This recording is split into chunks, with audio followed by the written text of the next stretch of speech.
પ્રેસમાં આપનું સ્વાગત છે। સમાચાર છે કે ભાજપના ભવ્ય ભરતી મેળામાં ગાંધીનગર કમલમ ખાતે 10,500થી વધુ કાર્યકરો ભાજપમાં જોડાયા। છોટાઉદેપુરના દિગ્ગજ કોંગ્રેસી નેતા અને રાજ્યસભા સાંસદ નારણ રાઠવા કોંગ્રેસને રામ રામ કરીને આજે કમલમ ખાતે કેસરીઓ ધારણ કર્યો।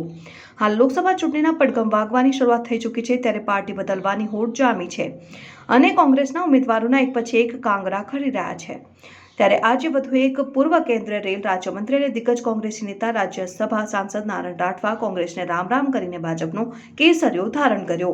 કોંગ્રેસના પૂર્વ સાંસદ નારણ રાઠવાએ ગુજરાત પ્રદેશ ભાજપ કાર્યાલય કમલમ ખાતે પ્રદેશ ભાજપ અધ્યક્ષ પાટીલના હસ્તે કેસરીઓ ધારણ કર્યો હતો અને તેમની સાથે તેમના પુત્ર સંગ્રામ રાઠવાએ પણ ભાજપમાં પ્રવેશ મેળવ્યો। કોંગ્રેસના રાજ્યસભાના સાંસદ તરીકે થોડા દિવસ અગાઉ જ નારણ રાઠવાની ટર્મ પૂર્ણ થઈ છે, ત્યારે ટર્મ પૂર્ણ થયાના ગણતરીના દિવસોમાં ભાજપમાં જોડાયા છે। ભાજપના ભવ્ય ભરતી મેળામાં ગાંધીનગર કમલમ ખાતે 10,500થી વધુ કાર્યકરો ભાજપમાં જોડાયા। ગુજરાત પ્રદેશ ભાજપ અધ્યક્ષ સી આર પાટીલે જણાવ્યું હતું કે આજે ગુજરાતમાં ઇતિહાસ રચવા જઈ રહ્યો છે।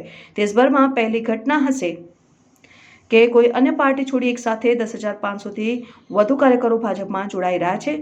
ભાજપમાં જોડાઈ રહેલા તમામ લોકોનું સ્વાગત છે। કોંગ્રેસ દિશાવિહીન થઈ ગઈ છે।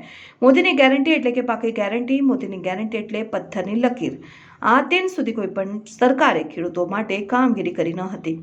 મોદી સરકારે ખેડૂતો માટે યોજના બનાવીને ખેડૂતોના ખાતામાં સીધા રૂપિયા પહોંચે તે પ્રકારનું આયોજન કર્યું। ખેડૂતોને તેમના ખાતામાં સીધા રૂપિયા મળી રહ્યા હતા।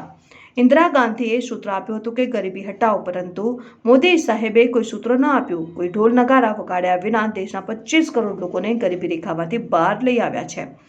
એ મોદી સાહેબે કરેલું કામ છે। લોકસભા ચૂંટણી પહેલા ભાજપના ભરતી મેળામાં કોંગ્રેસ નેતા ધર્મેન્દ્ર પટેલે પણ પ્રદેશ ભાજપ અધ્યક્ષ સી આર પાટીલના હસ્તે કેસરીયો ખેસ ધારણ કર્યો છે। તેમની સાથે મોટી સંખ્યામાં તેમના સમર્થકોએ પણ ભાજપમાં પ્રવેશ મેળવ્યો છે।